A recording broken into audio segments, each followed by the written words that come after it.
exited the tent. He seemed to find that logic sensible. "Anyway," Bashir said, "you're very tan now. I'll put a burqa on you, cover your face, and they'll think you're my woman." "That doesn't make me feel any better," Mackenzie said. Bashir smiled. "How do you think it sounds to me?" The young American looked no less distraught, but eventually a smile crept over his face. He shook his head, began to laugh, and put the radio down, careful to leave it on. He crawled over to the trench.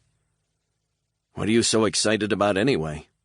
"Look closely," Bashir said, pointing to the metal tube. Markings could be seen on it, not drawn or painted, but pounded into the surface, as if they had been stamped by some great hammer. Mackenzie's eyes grew wide. "Like the copper scroll from the Dead Sea."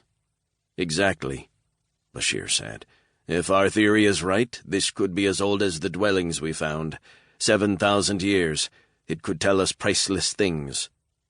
Climbing around in the trench, careful not to disturb anything, Bashir moved to the stone tablet.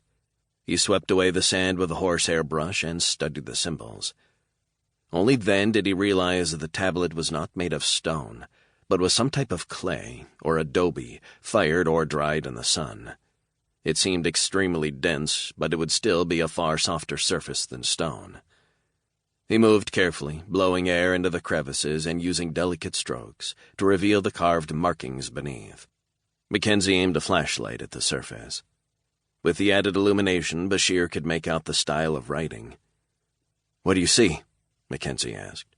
A wave of elation rose through Bashir, mixed with melancholy disappointment. "Proto-Elamite," he said, referencing the writing on the stone. Proto-Elamite, one of the most ancient forms of writing known to man. Unfortunately, it was also unreadable. It had never been translated. Bashir ground his teeth. Whatever secrets were contained on the clay tablet would remain just that. He glanced back at the copper scroll, guessing the information clutched in the skeletal hand would be written in the same style. "Bad luck," Mackenzie said, obviously realizing the same thing. "But it's still an incredible find." Bashir nodded, but he wasn't really listening. His eyes had been drawn to a mark in the center of the tablet, a circle with 4 notches on it, like a compass rose. Within the circle was a square, and within that square was a vertical rectangle. The symbol was different from the Proto-Elamite script, in both the way it was drafted and the depth of its carving. Certainly it matched nothing else on the tablet. And yet he'd seen it somewhere before. The sound of a zipper racing upward and the sudden blast of wind distracted him.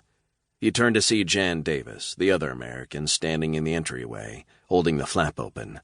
He looked panic-stricken. "Close the tent," Bashir said, as sand and dust came blasting in.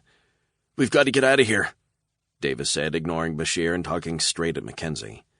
"Jan!" Bashir shouted. "They're coming," Davis replied. "They came to the other dig looking for the Americans." Mackenzie looked at Bashir. "They're coming here next," Davis insisted. "Men with guns, riding in trucks. We have to leave." "Are you sure?" Mackenzie asked. "They shot Ebby and Fareed, accused them of being traitors. The rest of us ran." "Are they okay?" he asked. Davis looked haunted by what he'd seen. "I don't think so." Bashir turned back toward the tablet, his mind spinning.